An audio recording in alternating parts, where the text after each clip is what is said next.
everybody? This is Ben with Ironclad Restoration Marketing, and today I'm hopefully going to dispel some myths when it comes to Google My Business and your restoration business. Now, this has come up a lot, so that's why I decided to have my trusty whiteboard give me a hand on this video here so we can really spell it out for you to make sure that you're not wasting your precious time when it comes to optimizing your digital footprint.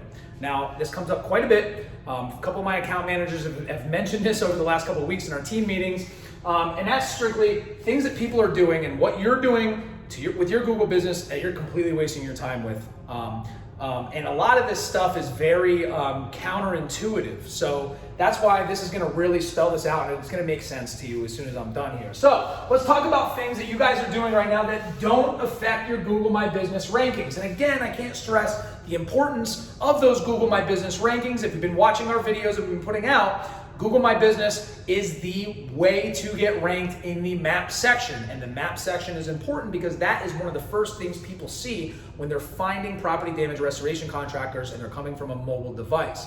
Not only that, but Google My Business has rolled out an Instagram-esque type of posting platform that you can use to show off your business, much like a social media channel, and they're actually showing that in the maps results now. So, a few things that you are doing right now that I see all the time that don't affect your Google My Business rankings and you're wasting your time with. Number one, having a ton of keywords in your Google My Business description. Listen, your Google My Business description is not a place to stuff keywords. Your Google My Business description is describing who your business is, what areas you serve, and how you can help people with their property damage. And it should mirror the information that you have on your website. All right, so if your homepage of your website, the introduction paragraph, is just a ton of keywords and it doesn't make any sense, one, you're probably gonna get flagged for some sort of keyword stuffing. Two, normal people go to read that, they're gonna look at this and be like, what the heck is this guy talking about? So, your Google My Business description needs to mirror that. Hey, we're so-and-so restoration. We serve the greater Dallas, Texas area. We provide expert water, fire, and mold remediation services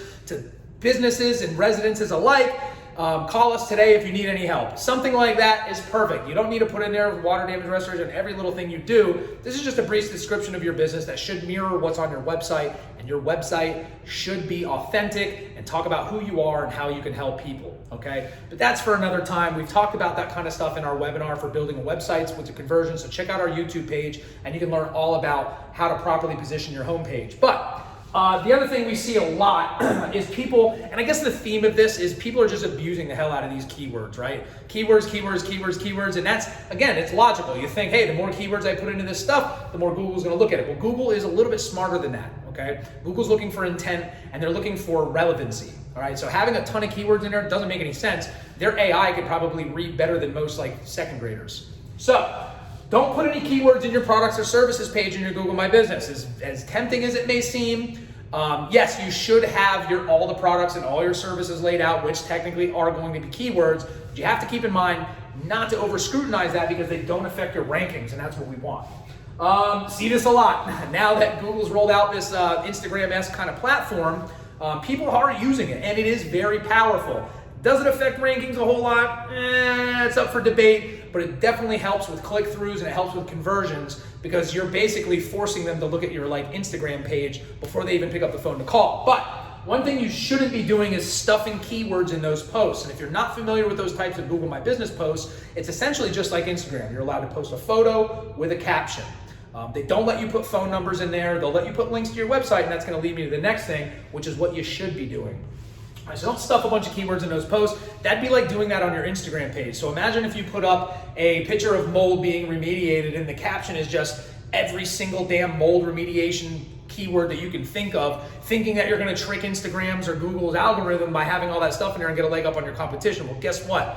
That's like 20-year-old stuff, and Instagram wasn't around that long ago, but that's the kind of thing that Google constantly updates with their algorithm to kind of get you out of there. They don't want people circumventing their process, okay? The other thing we see a lot, and this is crazy, so it's gonna be kind of some good with some bad. So a lot of remediators out there are responding to reviews, and that is awesome. You should be responding to reviews, engagement.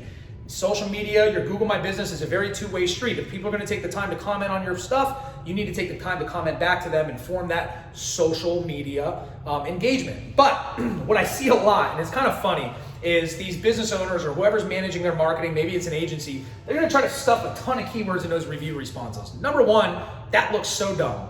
Number two, it's not gonna do anything for you as far as your ranking. So you're gonna look dumb and it's not gonna help your rankings. Why are you wasting your time doing it? A proper response shouldn't be, hey, we're so happy we were able to help you with your mold remediation in Dallas, Texas. Our expert team of mold remediators, no.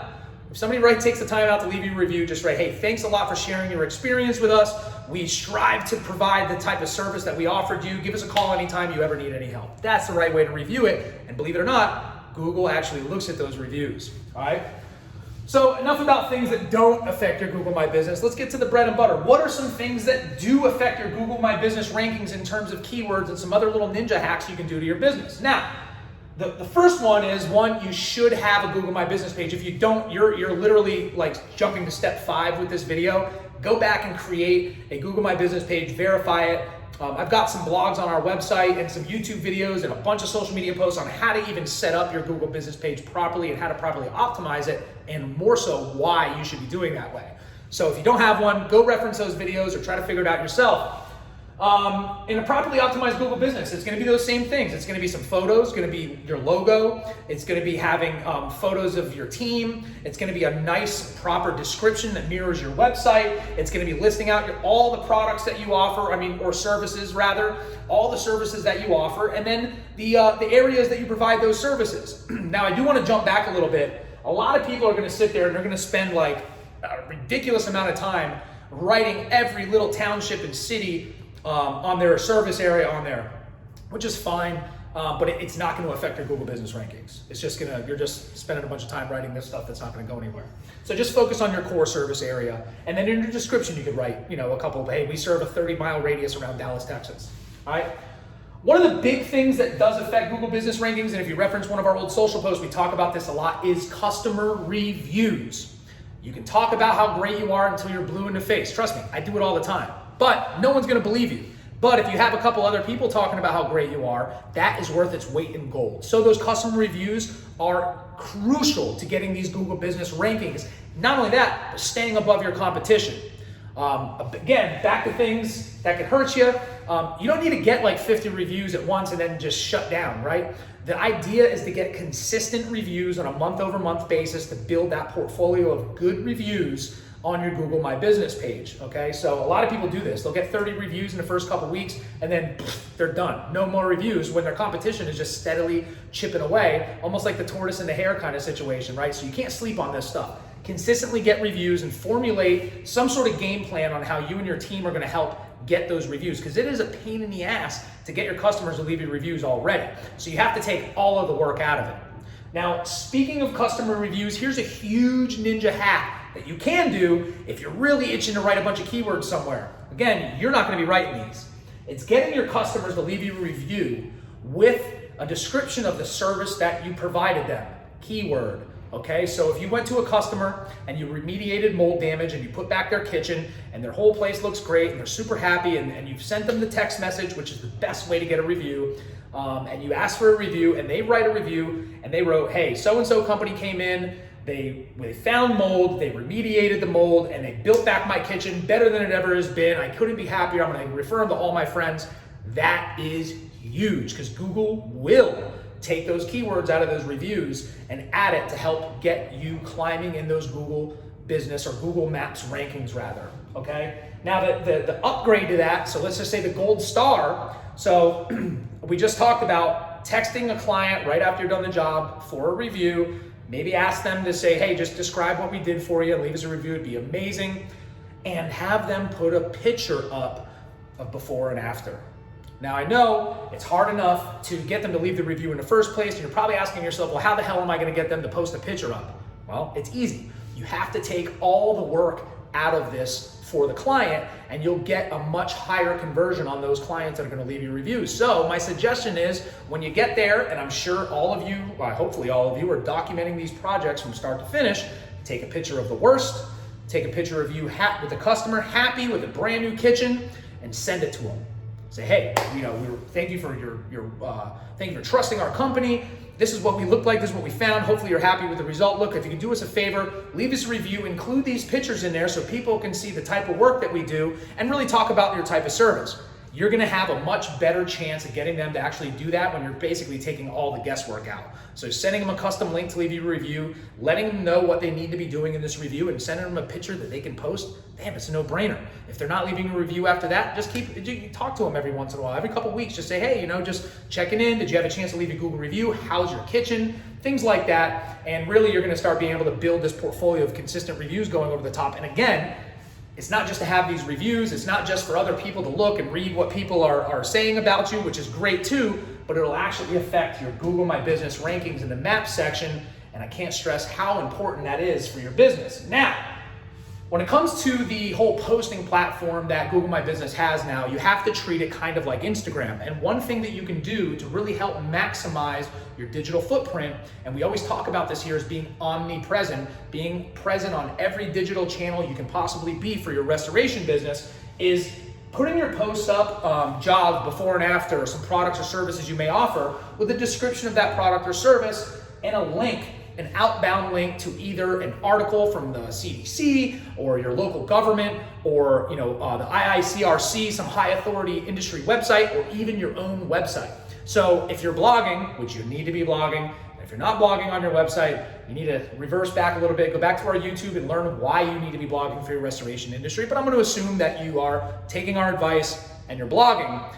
It's a great place to kind of repurpose and syndicate that blog is your Google Business page. All right, you should be already posting those blogs on your website, on your Instagram, on Facebook, on Twitter, wherever, because these are value-based pieces of content that are there not only to educate your client, but also help get you more leads coming in the door because you're adding fresh content and you're everywhere. So let's say you have a blog on what to do if you find mold in your kitchen on your website. And great, you're always going to position that blog to say, you talk to the DIY guys, you're answering a question, but at the end of the day, you're always going to call back and say, look, you need a licensed and insured professional to help you with mold. It's deadly, it's dangerous, it can hurt your family. Great, you have that blog. Make a post on your Google Business and put a link to that blog post on your website. So for instance, give a brief description of what that post is about, really good picture that has all the elements of what the blog post is talking about. Because remember, if we talked about a post a couple days ago, we talked about that Google actually has an AI that can look at a photo and tell you what's in that photo and help match those keywords of the things it finds in your photo to users' search queries. So put a photo up, a brief description, and put a link. To learn more, visit our website at boom, a link to your website, actually directly to that blog. And those are just a few things that you can do to really ramp up and maximize your rankings for Google My Business. And hopefully I'm saving you guys a ton of time to not sit there and just bust out all these keywords and put them all over the damn place. It's not doing you any favors, it's a waste of time. But if you want to look like a robot, and you want to do things that really just waste your time, by all means, go ahead and do it. Your competition, our clients, are going to climb above you into search engine rankings because this is the right way to do this if you want to maximize your online visibility. If you have any questions at all, we will be running a webinar on Google My Business. It's going to include a lot of these tips and basically from start to finish how to set up, how to optimize, and how to consistently work on your Google My Business to get those rankings better. We're going to be rolling that out in the next couple months here, but in the meantime, check out our YouTube, check out Instagram, Facebook. We have a ton of resources in here on Google My Business and on specifically getting more leads for your restoration business. And if you have any questions, drop them in the comments below. If there's anything specific when it comes to Google My Business that you're struggling with, ask us, and I'll be sure to put this into the next webinar. So when you're in the webinar, hopefully you're watching it, you're going to get the most value out of it, and it's going to answer some questions on things you may have been struggling with. My name is Ben with Ironclad Restoration Marketing, and I help restoration business owners get more sales by getting their internet marketing right. We'll talk to you soon.